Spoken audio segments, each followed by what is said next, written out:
33-story hotel and condo project. I'd probably be okay, like like that. stop, tap. This is a plan by the community for the community. This one here. Showing me. No problem, Ken. Thanks for having me. It's Kent Molgat for Kelowna Now.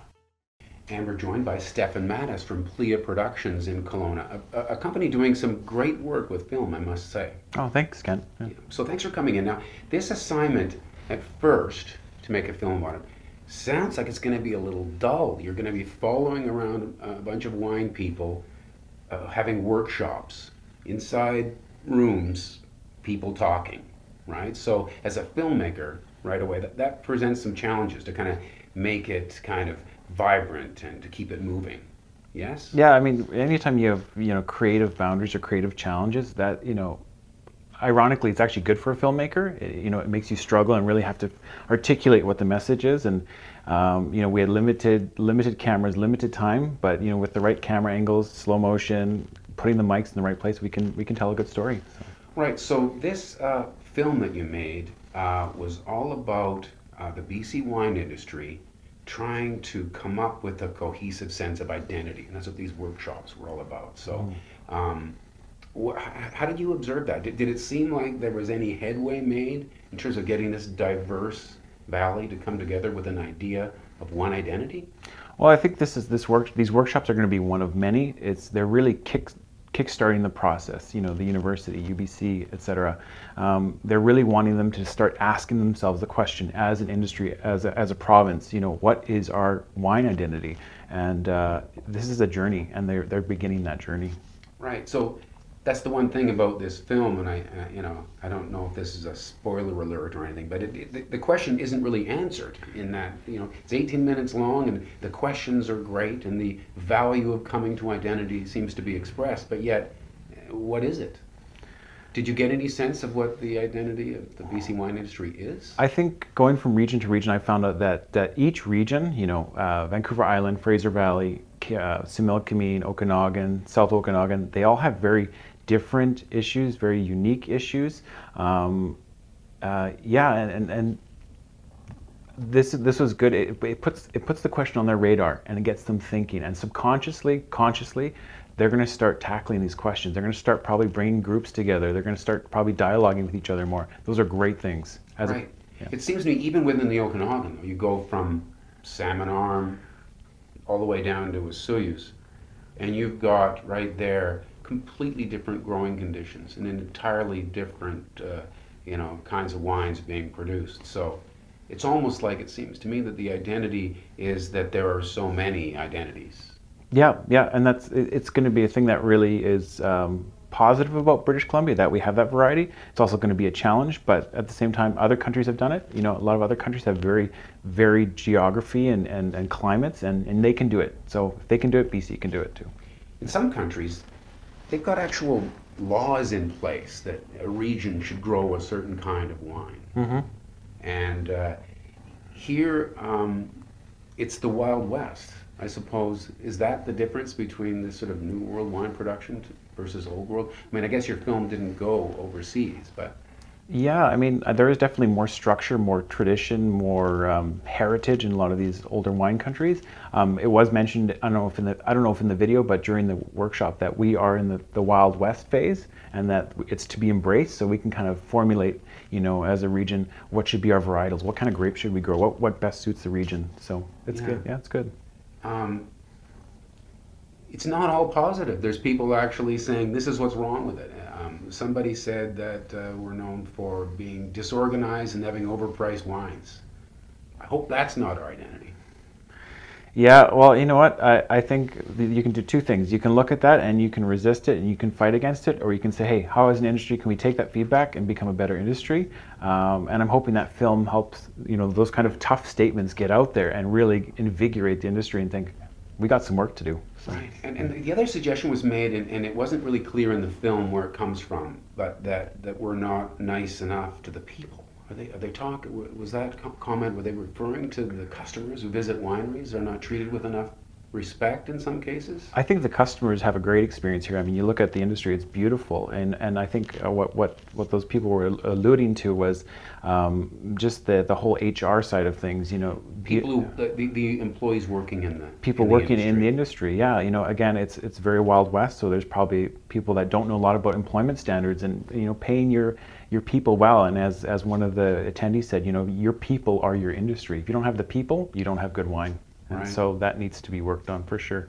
Right, so building up a workplace where everybody values and they're all, you know, rowing in the same direction would be helpful. Yeah, they feel like family. They don't feel like they're, you know, that somebody's going to stab them in the back. You know, nobody wants to work like that. So this was UBC, Kedge School of Business, Yeah. and the Glasgow School of the Arts. Yep. A lot of real smart people there. Mm-hmm. Yeah, you know, it's when you work with people like that, it's people like that make a film like this even better than it could be. You have great collaborators, you know, more imaginations working together. It makes it even better, and it was an honor to work with them. So are you convinced of the film's premise that the industry needs to have an identity, or is it possible that we go through the process, learn more about our industry, and decide that it can't be identified by one core? Well, I think there's a precedent, obviously, with other industries similar to British Columbia that have articulated their identity. I think, like anything, like you as a broadcaster, me as a filmmaker, us as people, companies, when we have an identity, we know who we are. We're much more confident, better people. We can project ourselves better, and if BC can do that, they'll be able to project themselves better on the international stage, which means more sales, more wine being exported, bigger industry here. The Okanagan grows, British Columbia grows. It's a nice cycle. When you're more confident in yourself, you know, everybody wins. Okay, so you spent all this time listening to all these people, and then not only that, but compiling what must have been just tons of material. Yeah. So much of it, just some of it putting you to sleep, I'm sure, right? You had to get to the good stuff, right? Yeah. That's quite a process, isn't it? Yeah, I mean, there's 6 workshops, 3 hours each. So I had, you know, minimum 18 hours of transcribed material, audio to go through. I had numerous interviews. So I had about 30 hours of footage to go through, and then condense it into, you know, 18%. It's Right. yeah, it's a big job, but it's a challenge. I like Right. a challenge, and that's part of it. Okay, so all of those people, you know, you might not have been part of those discussions, but you're the only one that went over every word as much as you did to put that film together. So I think it's fair to ask you, after going through all of that, if all of those academics just couldn't come up with anything, and they said, Stefan, tell us, what is the identity of the BC wine industry? What's your answer? You know, oh man, it's a very complex question, but if I was to say, you know, what is the British Columbia wine identity? I would say it's fragmented, it's on its way, but it's not quite confident yet. You have a lot of great, confident wineries here that produce world-class wine. It's already shown that. But as a cohesive identity, British Columbia has a ways to go yet. We're a little kind of uncoordinated. Yeah, and that's okay. We all start there. We all Talented but uncoordinated, kind of like an untrained athlete. Yeah. You just need to have some unity, and they know that. That's, you know, they realize that. This workshop told them that. They're like, wow, you know, we as a province need to start talking with each other more, not so siloed. Let's start talking. One goal, you know, one province. You know, it's important. So. One thing that I question about the whole premise is that the BC wine industry is limited. There's only so much of our terroir that is appropriate for growing wine, and we're almost at the limits. There could probably be some incremental growth into some of these developing regions that might bring it up a bit, but it's about 10,000 acres. I think so. I think you're right. Yeah. I can't see it going to 15,000. Maybe it could, but still, there's not a lot of production that really lends itself to a big export market. Yeah, I mean, it's addressed in the video, but you know, we won't win on the volume game. I mean, I think it's been said that, you know, there's wineries in Australia that have more acreages than all of BC or the Okanagan Valley combined. So they have to win on the quality game, and so they really have to up the bar and really kind of hold up to what, you know, all the best of the best are doing, and that's the way they're going to move forward. So. Right. I think it seems to me that having the ability to export at least some product and have it and have some approval internationally. But the real purpose of that is just to take it back to BC and say our wines do shine on the world stage, so it's okay to drink some local wine, because there still are a lot of people that, I'm not sure what the percentages are as I sit here right now, but a lot of people still don't go to their domestically produced wine. Yeah, I think, don't quote me on this necessarily, but I think they said 90% of British Columbia wine is consumed within province. So only 10% is getting out to people outside the province. That needs to be brought up, obviously. So not many people know about British Columbia. We think they do, but they don't, and that needs to go up. So. No, I think if you took a lot of people in the wine industry worldwide and told them that we had a wine industry, they'd go, really? Yeah, no, exactly. Yeah. So I wonder, is that really an important goal? Since we seem to be able to consume most of our own wine anyway, why should we even care? I think we just answered that. We need to bolster our sales here.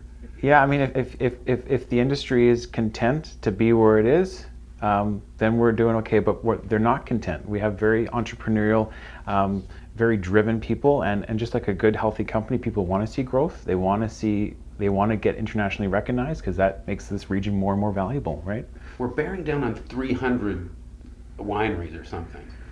How can you possibly organize that into any sort of cohesive plan? I mean, it's almost an impossible task, it seems to me. But yeah, I mean, Don Triggs put it well. He said, yeah, there's like several hundred wineries, and how do you get all these chickens, so to speak, to get together in one room? That's going to be a challenge they have, but they can do it. It may not involve everybody, but I think those that this matters to, they'll make it a priority. It's all about priority. If it's a priority, people will get together. Right. It's never too busy. It's just priority. So. Yeah. So speaking of films, we like to keep these little gems to about 10 minutes. Anything else that you really wanted to say about this whole process you went through before we wrap it up? I would say it was a really rewarding process, just to get the behind the scenes look of the industry, and I think when we 20, 30 years from now, it'll be cool to see how this plays out, what the foundation that's being laid right now in terms of formulating their identity, how that's going to play out. That's going to be very fascinating to see. And I hope you come back and make another film at that time. Yeah. Great job on this one. Yeah. Thanks, Kent. Stefan, thanks very much for coming in. And thank you for watching Kelowna Now.